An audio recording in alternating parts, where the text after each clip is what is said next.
Bonjour, eh bien, de retour aujourd'hui pour guidage de lecture au niveau du chapitre 2, donc nous sommes page 46.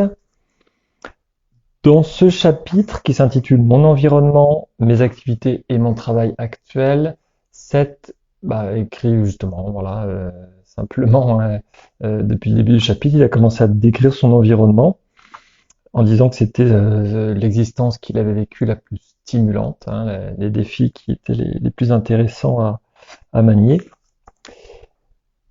Et puis il commençait à vouloir parler un petit peu de son travail et en rappelant, c'est juste le paragraphe où on s'était arrêté, rappeler une nouvelle fois que c'était la conscience qui crée la forme, et donc que son environnement finalement n'était que le reflet des capacités, on va dire, des entités qui étaient Seth et ses collègues. Hein, donc voilà, là c'est vraiment la manière dont lui, il vit son environnement. Et il continue, du coup, paragraphe suivant, pardon, en disant que nous n'utilisons pas de structure permanente. Donc, alors, depuis le début du chapitre, là, il essaie de décrire un petit peu, hein, je redonne quand même vite fait, ça peut être intéressant, les adjectifs qu'il avait dit pour qualifier son environnement. Varié, brillant, vital. Donc c'était le plus plaisant, le plus gratifiant, et qui laissait le plus de possibilités d'accomplissement créatif. Et là, il dit donc qu'il n'y a pas de structure permanente dans leur environnement. La phrase suivante, il précise en disant il n'existe pas, par exemple, de ville dont je serais résident. Hein, donc une comparaison avec ce que nous expérimentons. J'ai quand même l'impression, nous, quand on parle d'objets, de monde physique, qu'on est quand même assez attaché justement à ce qui perdure. C'est d'ailleurs, je crois que c'est la religion bouddhiste, il me semble, qui dit que tout est éphémère, et que du coup c'est une sorte de sagesse, hein. Enfin voilà, après voilà, c'est que mon point de vue, une sagesse sur justement l'acceptation de ce qui se passe dans nos vies. Il n'y a qu'à voir depuis 3 ans avec les confinements, avec les incertitudes qu'on a, que oui, voilà, cet environnement autour de nous est extrêmement changeant. En tout cas, plus que ce qu'on pourrait penser au départ, et plus que ce que l'on aimerait également. Notre mental est quand même en général très doué pour prendre des habitudes et rester dans notre zone de confort, rester dans ce qu'on sait faire, rester dans les objets qu'on aime. Voilà, on va acheter tel objet parce qu'on aime bien. On achète sa maison, ça peut être le rêve de toute une vie. Hein, on économise pendant plusieurs années pour acheter sa maison avec voilà, son agencement, ma cuisine, etc. Cette, lui, visiblement, ça n'a rien à voir. Hein, alors que nous, on est plutôt en train d'essayer toute notre vie un petit peu de construire des choses et de rester dans quelque chose de durable. Alors que lui, il dit que c'était quand même, à l'heure actuelle, son environnement le plus plaisant. Bah, il n'y a rien de permanent. Donc on voit tout de suite, sans avoir une image, il a toujours pas décrit exactement à quoi ça ressemble. D'ailleurs, je ne sais pas si on peut imaginer, nous, ce à quoi ressemble un environnement qui n'est pas physique. Euh, En tout cas, voilà, dans les descriptions, il n'y a rien, il n'y a pas de structure permanente, il n'y a rien, il n'y a pas d'objet qui perdure. Donc comme on est un petit peu dans l'incertitude, la phrase suivante, il va continuer à expliquer en disant je ne veux pas dire que nous nous trouvons dans un espace vide. Malgré tout, c'est pas vide, mais c'est pas, voilà, c'est pas une structure permanente. Alors voilà, là on est dans un peu ce que je dirais un peu les mystères de Seth, euh, puisqu'il essaie une nouvelle fois de nous expliquer des concepts qu'on aura sans doute du mal à comprendre directement, qu'il faut plutôt ressentir que comprendre intellectuellement. Donc il avance petit à petit dans la définition, à la fois dans une définition négative, en disant voilà, ce n'est pas ci, ce n'est pas ça, et dans une définition un peu plus constructive. La phrase suivante, il va préciser justement cette notion d'espace. Nous ne pensons pas l'espace dans les mêmes termes que vous. Donc ça, c'est aussi un élément récurrent dans les textes de Seth, c'est que il va plusieurs fois s'exprimer en disant en vos termes, voilà, en vos termes, je peux dire telle phrase. Et notamment les concepts de temps et d'espace, visiblement ceux que nous avons, sont très liés à notre réalité physique et donc ne correspondent pas du tout à ce qui se passe dans d'autres réalités, et peut-être même dans d'autres réalités physiques qui ont d'autres concepts, et encore moins dans les réalités non physiques. Donc là, il parle effectivement de l'espace, en précisant que alors il dit que nous ne pensons pas à l'espace. Bon, ça veut dire aussi que nous n'avons pas la même appréhension, la même oui, perception, échange avec l'espace. Et nous formons, continue-t-il, les images que nous souhaitons voir autour de nous.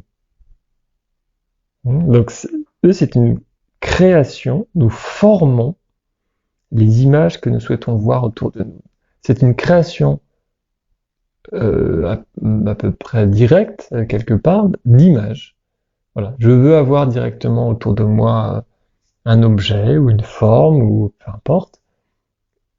Je crée des images, visiblement. C'est ce que Seth a l'air d'être en train de dire.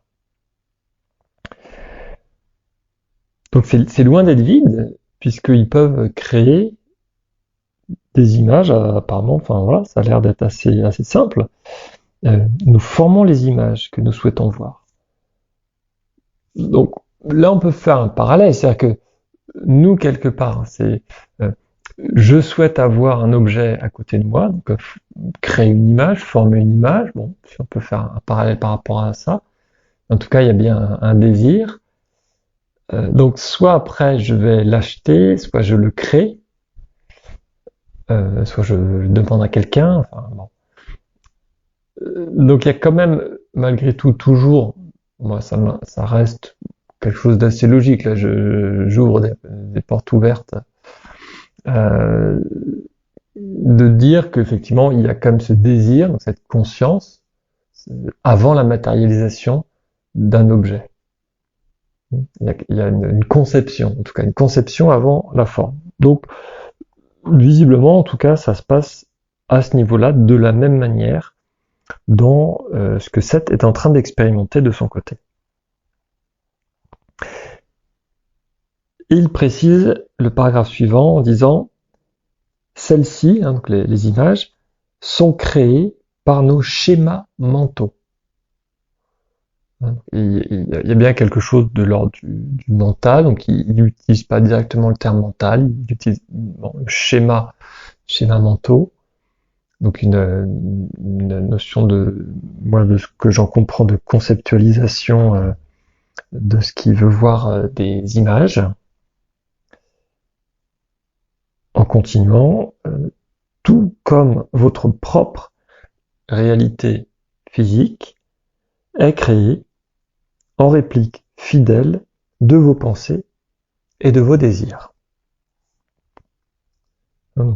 Lui dit, on crée des images par schéma mental, ce qu'on souhaite voir,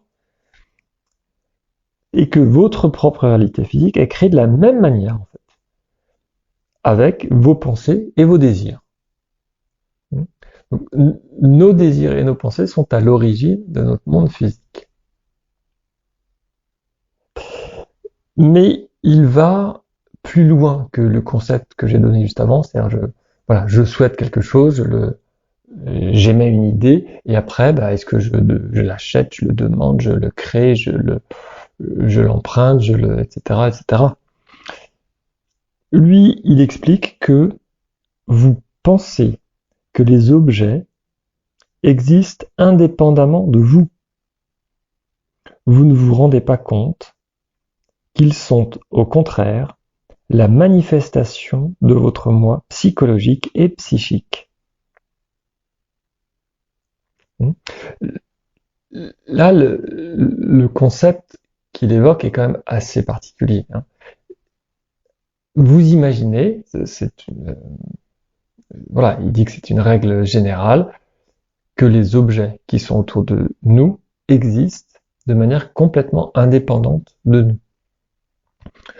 C'est ce que les lois de la physique disent de manière générale. On ne va pas dire parce que je suis là, la table sur le quai devant moi existe. Elle existe bien de manière indépendante.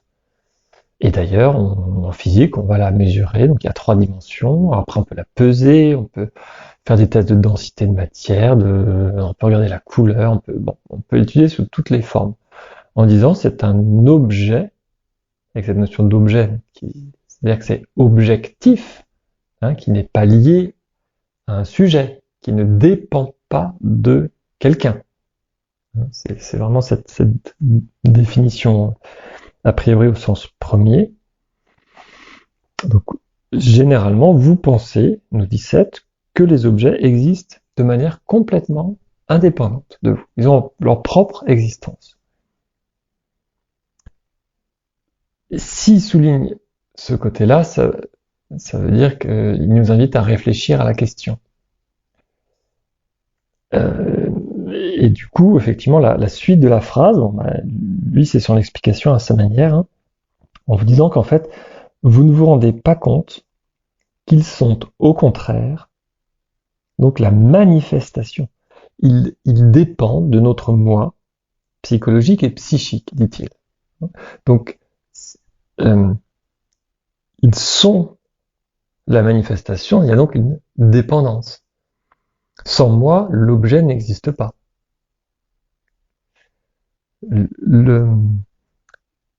Notre moi psychologique et psychique, parce qu'il imagine un objet, eh bien, le projette, je ne sais pas trop quel terme utiliser, mais en tout cas, ça permet de le matérialiser, cet objet.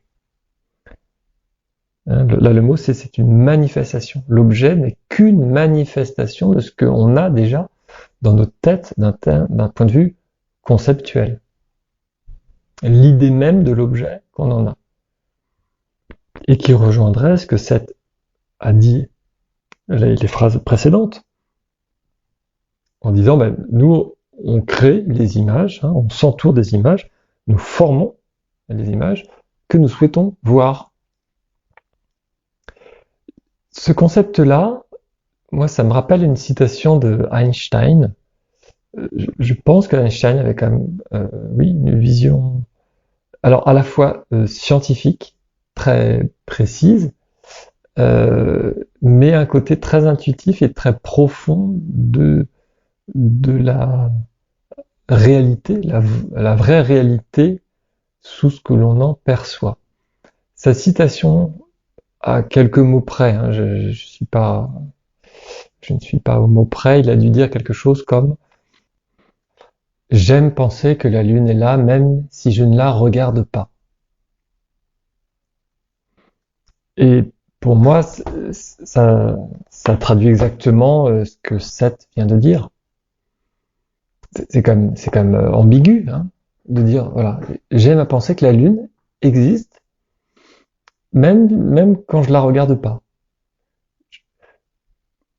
Bon, là aussi, Einstein avait sa manière de faire réfléchir les gens. C'est pas une question, mais c'est une sorte d'affirmation qui pose question. S'il en parle, c'est que ça ne vient pas de manière automatique. Alors que dans notre vie de tous les jours, en général, à aucun moment on ne se pose la question. Pour nous, un objet existe. Que je le regarde ou pas, il existe. Là, très précisément, ça t'explique que ce sont uniquement des projections, des créations. Hein, tous les objets autour de nous, tout notre environnement n'est qu'une création, n'apparaît, n'a de réalité que parce qu'il y a une conscience qui l'observe. Et ça me fait penser aussi à des expérimentations en physique quantique où on se rend compte que le résultat de l'expérience n'est pas la même s'il y a un observateur et s'il n'y en a pas. En tout cas, c'est toute la question que l'on qui est posée en ce moment sur la notion de place de la conscience. Euh, on dit déjà qu'effectivement une expérience, le résultat d'une expérience dépend de l'observateur, ce qu'on appelle le biais observateur. Mais ça va plus loin que ça, c'est-à-dire que le résultat même de l'expérience euh, dépend du fait que l'expérience soit effectivement sous contrôle de quelqu'un. Le résultat ne serait pas le même quand l'expérience se déroule sans observateur. Alors là, je peux pas citer effectivement en direct. Là, j'ai pas assez de connaissances approfondies pour vous citer directement au moins un article qui renverrait vers un type d'expérience. Je vais voir si j'en retrouve rapidement, qui soit accessible et que je puisse mettre en commentaire éventuellement. Bon, en tout cas, voilà, il y a tout ce concept-là où il y a vraiment, on insiste beaucoup sur la place de la conscience avant ou après la forme. Là, 7 réaffirme à sa manière que c'est vraiment cette conscience qui domine, qui est présente avant, qui vient en premier, qui est donc à l'origine de la forme. Et il va d'ailleurs expliquer ensuite, dans sa phrase suivante, que nous savons que nous formons notre propre réalité. Lui, il parle de ses semblables dans son environnement. Eux, ils le savent, qu'ils forment leur réalité. Et donc il dit, nous le faisons avec un abandon créatif et une joie considérable. Une fois qu'ils ont compris ça, eh bien, voilà, ça devient comme un jeu. On peut créer, défaire, reconstruire sans fin. Moi, ça me fait penser à un enfant qui joue avec des Lego et qui peut, à loisir, avec les formes imparties qu'il a, mais construire, déconstruire, reconstruire, changer, former. Voilà, comme il veut. Donc c'est un petit peu le parallèle que je ferais. Alors c'est un piètre parallèle, mais ça donne quand même peut-être une faible image d'effectivement ce qu'ils peuvent faire en permanence. Et d'ailleurs, alors je pense que c'est pour ça que nos concepts, moi, me semblent assez limités. Le conforte quelque part dans la phrase suivante où il va dire « Vous seriez complètement désorienté dans mon environnement, car il vous paraîtrait dépourvu de cohérence. » Complètement désorienté. Imaginez un espace, alors est-ce qu'il y a de la lumière ou pas, avec des objets qui peuvent apparaître, disparaître, bouger, changer de forme en permanence. Donc là, on se croirait, je sais pas, dans un jeu vidéo. En tout cas, en création 3D, ça, on peut le faire. Donc des formes, voilà, qui naîtraient, qui évolueraient, qui changent de couleur, de texture, de forme, d'épaisseur, de largeur, de transparence, de tout ce qu'on veut. Alors aussi de tous les sens, hein, donc d'odeur, de bruit, voilà, un objet qui n'est pas finalement défini. Là, moi, ça me fait penser à une des images finales du film Lucie, où elle montre qu'effectivement, elle peut contrôler à loisir. Alors là, c'est sa main, voilà, sa main qui change de forme, de couleur, il me semble, si je me souviens bien. Euh, euh, voilà, elle le fait complètement à loisir parce elle a une maîtrise. Alors, le principe du film, c'est de dire que voilà, elle a réussi à débloquer 100% de son mental, hein. C'était le préalable à ce film. Nous n'utilisons que, allez, jusqu'à 10% de notre cerveau en général. Qu'est-ce qui se passe si on utilise 100%? Et là, dans ce film, alors voilà, ça évolue petit à petit. Plus le film évolue, plus le pourcentage de cerveau qu'elle utilise augmente. Et effectivement, à la fin, donc elle est dans les 100% d'utilisation. Et elle a donc un contrôle absolu de son corps, de celui des autres, des pensées. Bon, alors c'est très imagé, hein, par rapport au film, mais là, ça correspondrait exactement à ce que Seth explique, où on voit un objet qui change de forme en permanence en fonction de nos envies. On change de couleur de cheveux, de taille, d'apparence. On est un homme, une femme, on grandit, on est plus petit. Euh, voilà, on prend, notre corps physique prend l'apparence que l'on souhaite en fonction de notre humeur du moment. Donc oui, je pense que nous serions effectivement complètement désorientés. Nous n'aurions plus, dans cet environnement-là, le repère que nous avons.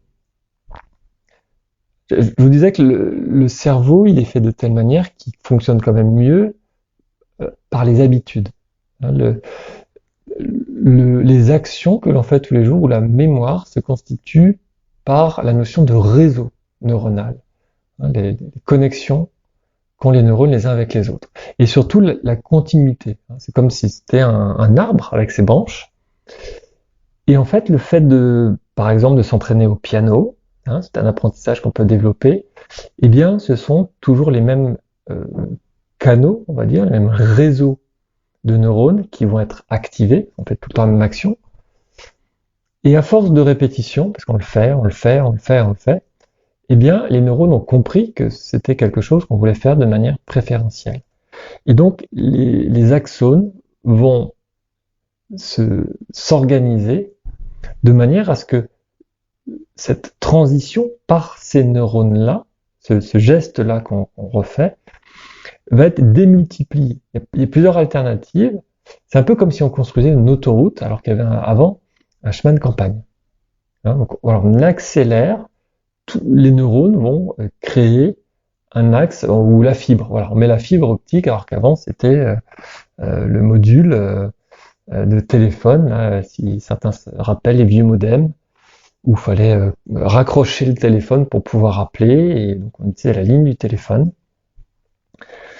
Voilà, donc notre cerveau il fonctionne comme ça. C'est-à-dire que pour des choses qu'on va faire régulièrement, il va accélérer la capacité. On va le faire de manière plus simple, plus rapide, en consommant moins d'énergie, quoi. Ça passe plus facilement, hein. Donc c'est notamment ça qui crée effectivement des habitudes. Mais créer des habitudes, c'est très bien. Ça permet effectivement de ne pas se poser des questions tous les jours, de dire ah bah oui au fait comment je me lève, est-ce que je mange, qu'est-ce que je mange, quand est-ce que je vais travailler, où est-ce que je vais travailler, voilà, quelque chose qui est complètement changeant. Ce serait un petit peu perturbant.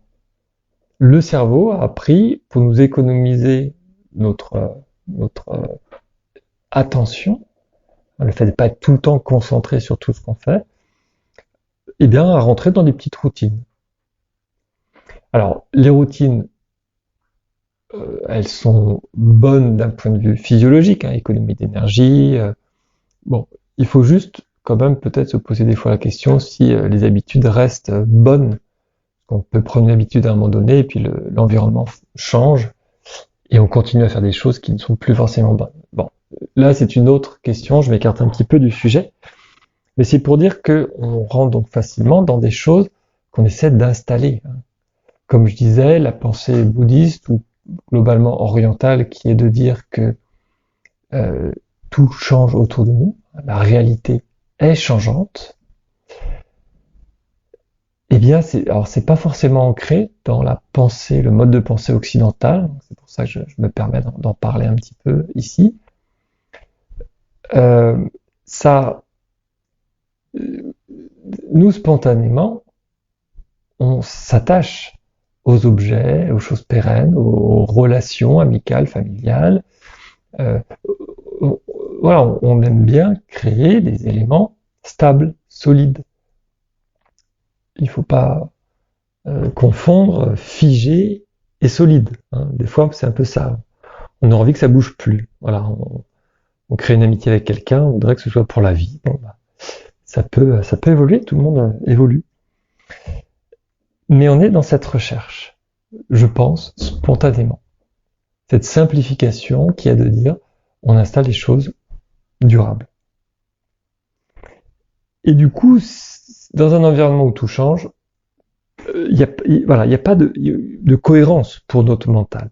Le cerveau ne percevrait pas ce qui reste stable parce qu'on en reste souvent à l'aspect extérieur des choses.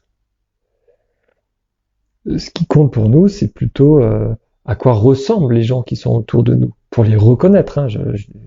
Au quotidien, heureusement, on est intéressé par aussi ce qu'elles ont à l'intérieur.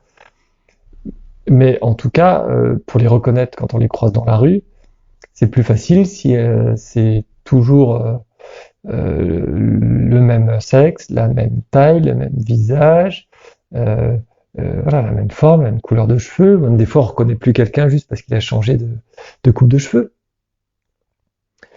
Donc c'est ce sur quoi Seth apporte notre attention en comparant son environnement et le nôtre.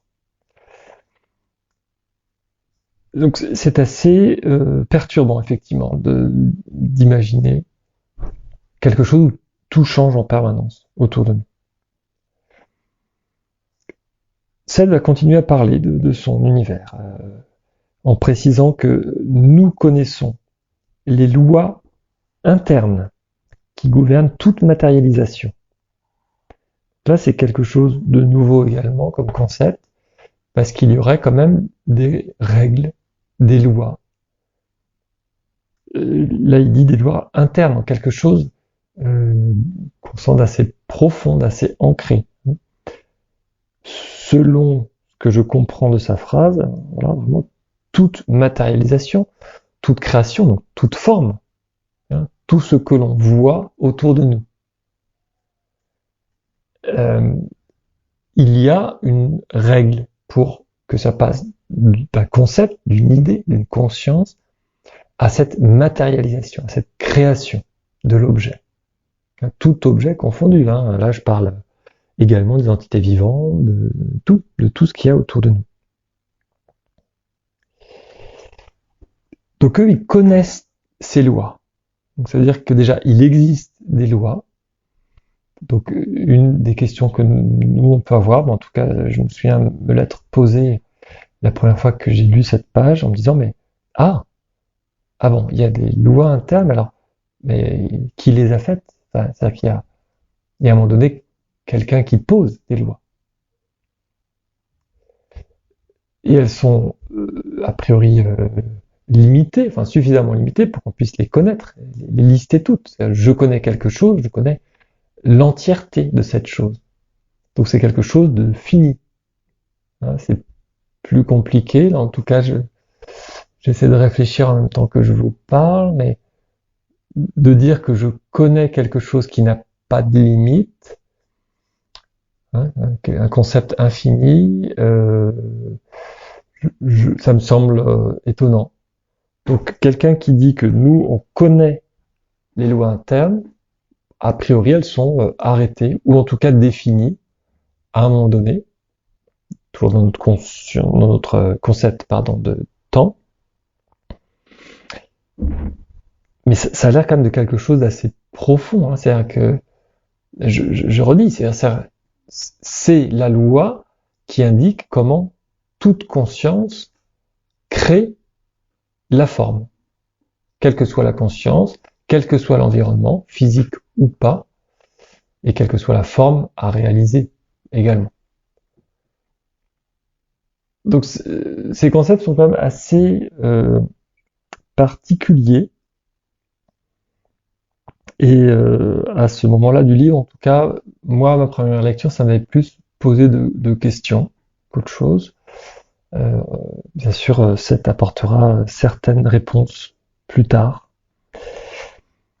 Bon, mais on y reviendra à ce moment-là. Je pense aussi qu'il y a quand même autant je trouve intéressant de faire un peu des allers-retours sur certains sujets, autant j'essaie de respecter le plus possible la manière dont Seth apporte les concepts, c'est-à-dire l'ordre dans lequel il les amène, et le fait qu'il répète certains thèmes alors que d'autres il va moins les répéter. Il insiste sur des choses qui lui semblent plutôt importantes ou qu'il est compliqué de comprendre dès la première fois.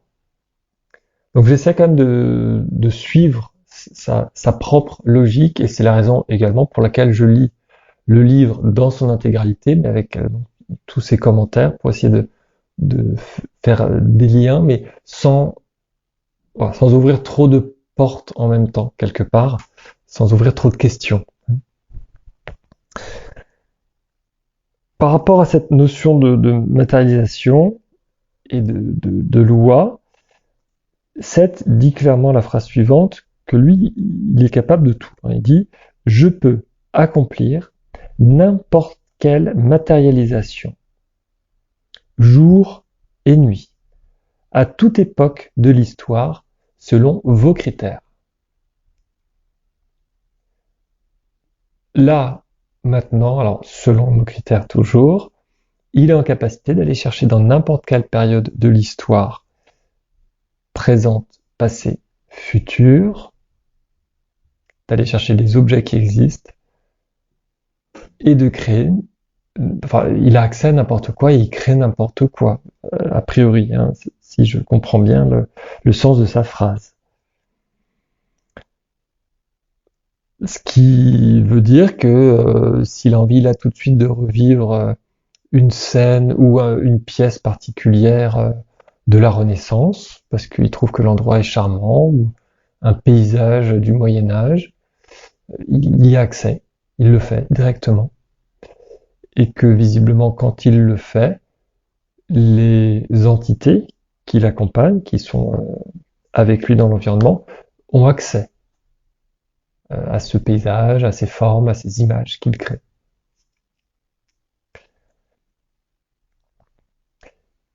Et justement, dans la phrase suivante, il explique le lien avec les personnes qui l'accompagnent. Il dit que ces formes changeantes, parce qu'on est bien dans cette matérialisation, construction, déconstruction constante. Voilà, je vous rappelle ça pour bien l'avoir en tête. Donc ces formes changeantes ne gênent aucunement mes associés. Alors, là, c'est amusant, il change un peu une fois sur l'autre. Des fois, il dit mes semblables, mes associés, voilà. Les entités, si on comprend bien, en tout cas, qui partagent le même environnement. Il continue en disant, car il les voit comme des indices immédiats de mon humeur, de mes sentiments et de mes idées.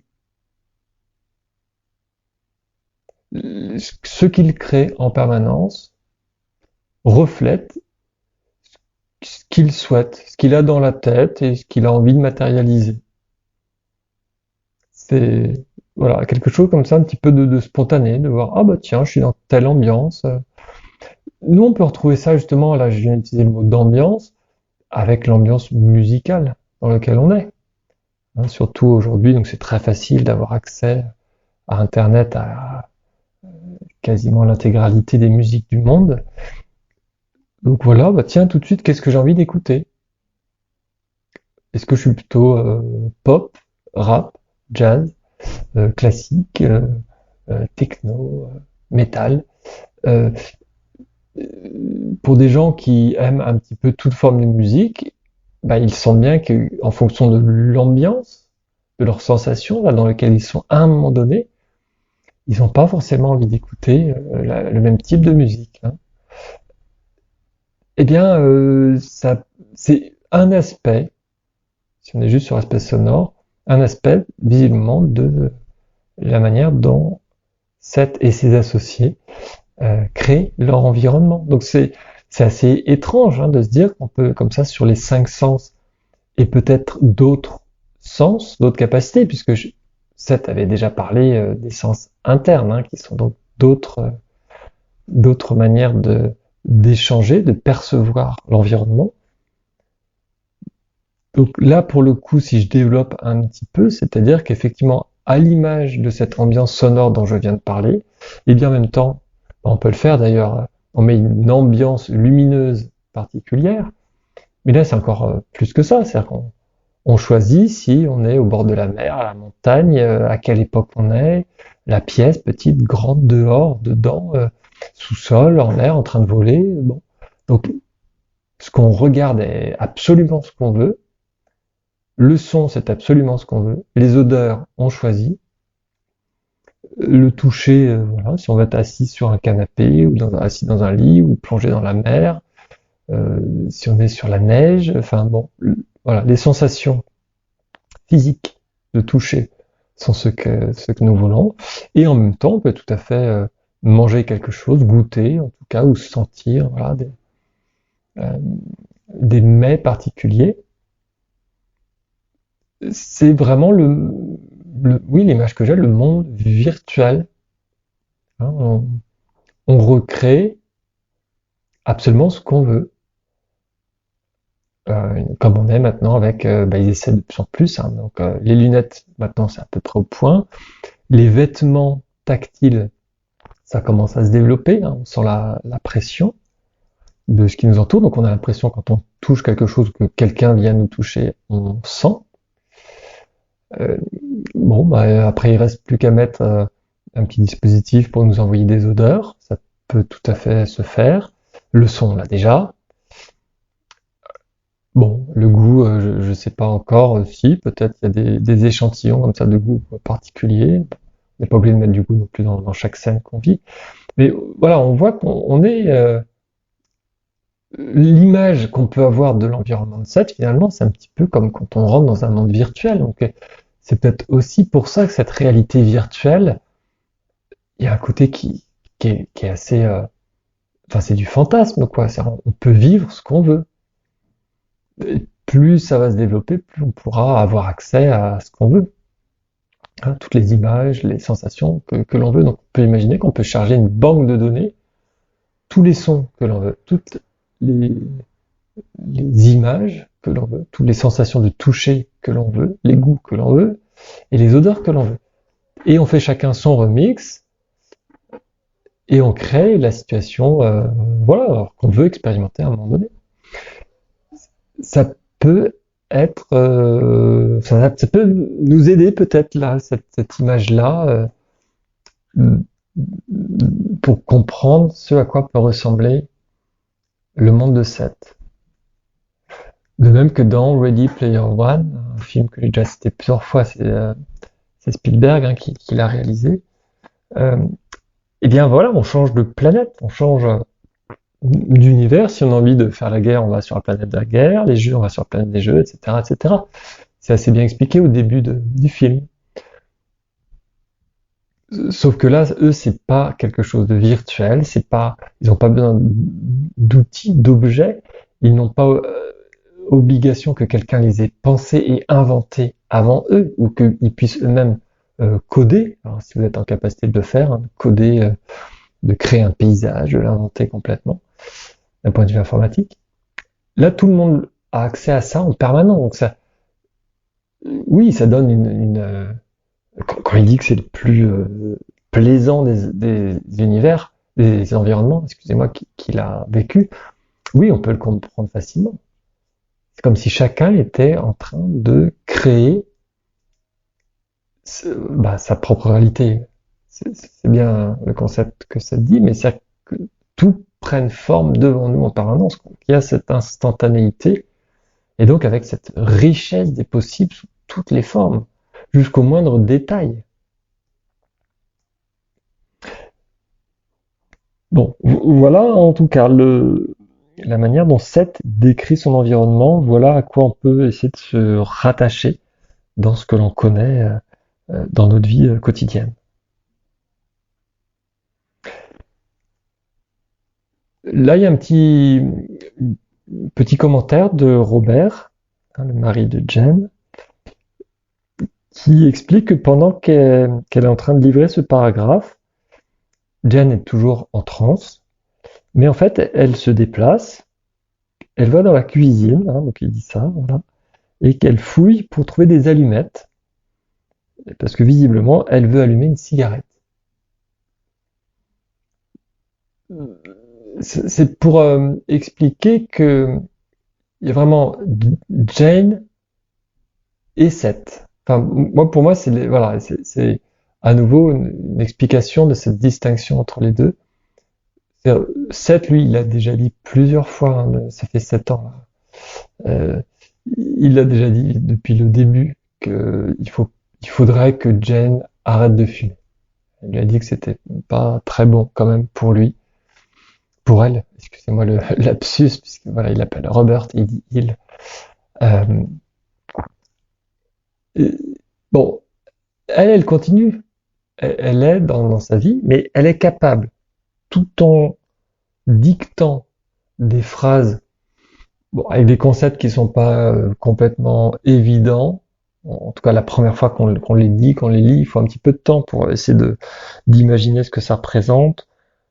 Juste cette phrase de dire que la conscience crée la forme, j'ai beau me le répéter, c'est vrai que c'est, voilà, intellectuellement déjà, c'est pas évident. Donc là, il y a ce discours, vous voyez, comme je le lis, qui est quand même cohérent, les phrases qui s'enchaînent, ça forme des paragraphes qui sont assez cohérents, on voit qu'il y a une évolution de la pensée petit à petit, que ça nous emmène à travers ce qu'il a envie de développer. Donc il y a toute cette réflexion-là. Mais Jen, pour ce temps-là, elle vit complètement sa vie, hein. Il y a ce côté complètement autonome. Elle se lève, elle va à la cuisine, elle cherche des allumettes, tout en dictant un texte, ou même nous, en réfléchissant, en s'y reprenant plusieurs fois, c'est pas forcément évident d'écrire un livre avec ces informations-là, hein, des concepts comme ça. De les décrire de manière à être compris par l'auditoire qu'on a en face. Voilà, donc c'était ce petit commentaire là que mettait Robert pour qui me fait toujours penser à essayer d'imaginer la scène quoi telle que eux ils l'ont vécu quand même. C'est assez extraordinaire d'être chez eux dans leur maison au quotidien 2 fois par semaine, d'avoir ce texte, cette information qui leur était diffusée. Mais en tout cas, voilà, Seth continue. C'était juste un petit commentaire de Robert. Et donc Seth continue en expliquant que la permanence et la stabilité ne dépendent pas de la forme, mais de l'intégration du plaisir, de l'intention et du niveau d'accomplissement d'une identité donnée. Donc ce qui pour nous serait des qualités effectivement de constance, hein, la permanence et la stabilité, Seth vient de dire que ce n'est pas lié à la forme, ce n'est pas lié à la structure, ce n'est pas lié à l'objet, à l'enveloppe. Ça ne dépend pas de cette forme-là. Bon, on peut le comprendre aisément si on suit son cheminement, puisque la conscience crée la forme. Et que lui-même, de son côté, dès que la conscience change, il n'y a pas de stabilité dans la forme. C'est bien ce que je viens d'expliquer. Et donc, la deuxième partie de la phrase, il essaie de préciser, du coup, cette stabilité, hein, permanence ou stabilité, vient de l'intégration du plaisir, de l'intention et du niveau d'accomplissement de la conscience qui en est à l'origine. C'est ça que Seth est en train d'expliquer. Donc c'est lié à plutôt des sensations et à une volonté, mais également une sorte de capacité, hein, le niveau d'accomplissement. L'intégration du plaisir, pour moi, voilà, j'entends le désir, ce qui anime la conscience. Ce serait donc la constance est plus liée à cette notion de plaisir. Si si j'ai toujours plaisir à maintenir cette forme, oui, la forme est maintenue.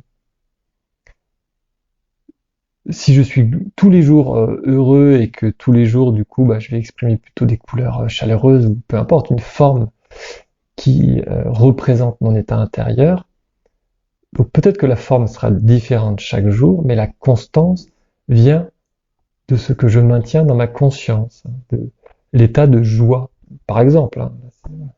C'est un exemple parmi d'autres. Et donc c'est ce plaisir de maintenir quelque chose. Enfin, c'est parce qu'il y a plaisir qu'il y a maintien. C'est ce que, en tout cas, je comprends de cette première indication. Le deuxième paramètre, c'est l'intention. C'est cette intention-là qui amène le fait de durer. J'ai l'intention de maintenir quelque chose. La conscience euh, est à la base de ce maintien. Donc quand il n'y a plus d'intention, la forme change. Il n'y a, il n'y a plus d'enveloppe. En tout cas, voilà, l'enveloppe change autant qu'on veut. Donc c'est vraiment cette intention, pour moi, j'y vois, c'est quelque chose de l'ordre de l'action, hein, la volonté de. Donc, bon, c'est quelque part exprimer autrement le fait que la conscience soit à l'origine des formes. Donc là, c'est sous le mot d'intention, donc de la volonté un peu créatrice, dont qualifiait Seth à propos de la conscience. Et ça dépend d'un troisième paramètre qui est le niveau d'accomplissement de l'identité. Là, je reviens sur la séance que j'avais guidée, il me semble que c'était la dernière fois. Oui, c'est ça, parce que c'était juste avant qu'on arrête la séance précédente où je disais, donc sans forcément euh, mettre de qualification par rapport à ça, mais que chaque entité a des capacités différentes. Seth avait notamment expliqué que quand nous allons mourir, nous n'allons pas directement aller dans l'environnement dans lequel lui, il se trouve maintenant. Hein, qu'il nous faudrait, a priori, vivre beaucoup plus d'expériences. Donc, moi j'entends qu'il y a une sorte d'évolution, hein, la multiplication des expériences terrestres, donc mort et le fait de se réincarner plusieurs fois, amène des expériences suffisamment différentes pour que l'on comprenne mieux qu'est-ce que c'est la réalité, comment on gère cette réalité, hein, puisque c'est quand même un petit peu l'idée qu'à l'heure actuelle on est sur un terrain d'expérimentation. Et donc plus on arrive à gérer justement cette matière, notamment physique, hein, mais pas forcément, puisque après, ce que j'en comprends, c'est qu'une fois qu'on a compris comment ça fonctionnait dans une réalité physique, on peut réassocier les mêmes principes dans une réalité non physique. Hein. Moi, là, je reparle un peu des lois internes dont parlait Seth avant. Puisque les lois internes dont lui parle, elles s'appliquent à la fois pour lui, c'est pas des créations physiques. Hein. Il parle de matérialisation, mais il n'est pas dans un monde physique. Donc il matérialise, euh, il parle d'image, hein, quelque chose qui n'a pas de support concret, les atomes, les molécules concrets. On peut peut-être pas toucher d'ailleurs, ou peut-être qu'il peut, si veut. Là c'est un peu un point d'interrogation pour moi. Dans la représentation que je peux avoir intellectuellement de l'environnement de Seth, qui échappe effectivement à ma compréhension parce que ça échappe à mes sens, hein, tout simplement. Ça n'a pas de correspondance. Il matérialise quelque chose, mais nous ne sommes pas dans les cinq sens physiques. Alors peut-être que nos expériences dans les rêves se rapprochent de ça. C'est-à-dire que c'est très concret parce qu'on voit l'image. On peut avoir des sensations de peur, on peut avoir la sensation de tomber, de bouger, de toucher des objets, de goûter, de sentir. Mais c'est plus sous forme de pensée. Hein. C'est-à-dire qu'on voit quelqu'un sans qu'il ait dit quoi que ce soit, et même si c'est pas le même corps, on sait que c'était, voilà. Ah bah c'est ma mère, ah bah c'est mon compagnon, ah bah c'est mon voisin, ah bah c'est mon ami, machin. Alors que dans l'enveloppe physique au niveau du rêve, euh, ça ne correspond pas du tout. Hein. C'est quand même étrange ça. Donc c'est bien qu'il y a des informations qui passent qui ne sont pas liées à la forme. Bah là, je pense qu'on parle exactement de la même chose. Et donc plus on apprend à maîtriser, hein, qu'est-ce qu'il utilise comme mot? Le niveau d'accomplissement. D'accomplissement. Donc c'est oui une sorte de cheminement. En yoga, on utilise ce terme-là, hein, les siddhis, c'est des accomplissements. Donc un siddha, c'est quelqu'un qui est accompli, qui a compris la réalité et qui s'en sert du coup.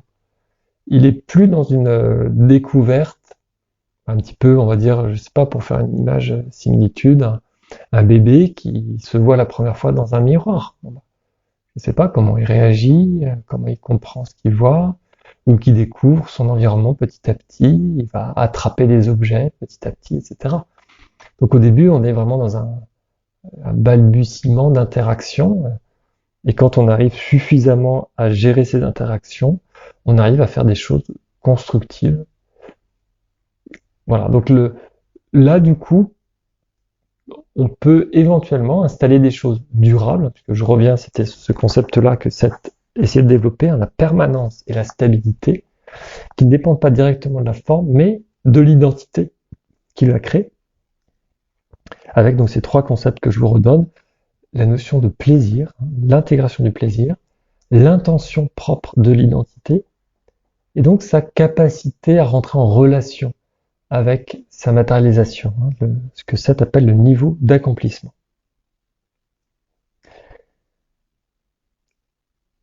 Seth enchaîne en expliquant que il voyage, lui, de son côté. Donc c'est un terme qui a été mis entre guillemets. Je voyage dans divers niveaux d'existence pour y accomplir ma tâche. Hein, comme il l'a déjà dit, donc la suite de la phrase, qui est essentiellement celle d'un enseignant et d'un éducateur. Hein, c'est comme ça qu'il s'était déjà présenté et défini quelques pages avant. Donc, il se promène, il a cette capacité de, dit-il, voyager. Hein, il avait déjà parlé de passeport pour avoir accès à notre réalité physique. Donc, il peut se déplacer à différents niveaux d'existence pour faire son travail, qui est celui donc d'enseigner, d'éduquer d'autres entités, hein, a priori.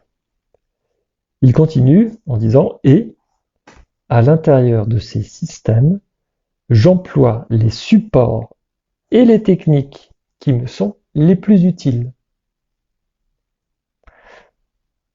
Donc là, moi, je comprends qu'il a un panel d'outils à sa disposition et que ces outils vont être adaptables et adaptés en fonction des différents comment il appelle ça là, les systèmes. Voilà. Parce que des fois, il utilise de niveaux d'existence, de plans, de systèmes. Je pense que ce sont des concepts, sinon très proches, peut-être même complètement identiques dans sa tête, et que pour éviter de faire des redondances de mots dans ses phrases, il utilise un peu ces différents termes. Alors, soit ça a vraiment un sens différent pour lui, mais je n'ai pas compris ça en tout cas, soit c'est juste des synonymes complets. Donc, dans cette phrase-là, il explique, voilà, je le redis avec d'autres mots, hein, que il a cette capacité de se déplacer, mais qui va s'adapter. Donc, comme il avait une grande mallette bourrée d'outils, mais il va juste utiliser les bons outils qui sont adaptés en fonction de l'autre identité, j'allais dire la personne, mais c'est pas forcément une personne, la personnalité qu'il a en face de lui dans les différents systèmes physiques, non physiques, avec toutes les réalités différentes qu'il peut y avoir. Alors là, oui, je crois que je vais faire une petite pause à ce moment-là, parce que le paragraphe suivant va aller un peu plus loin, justement, dans cette même thématique. Mais comme ça fait bientôt 1 heure qu'on a commencé, euh, voilà, je vais reprendre juste après ce paragraphe-là pour aller plus loin. On se retrouve donc juste après.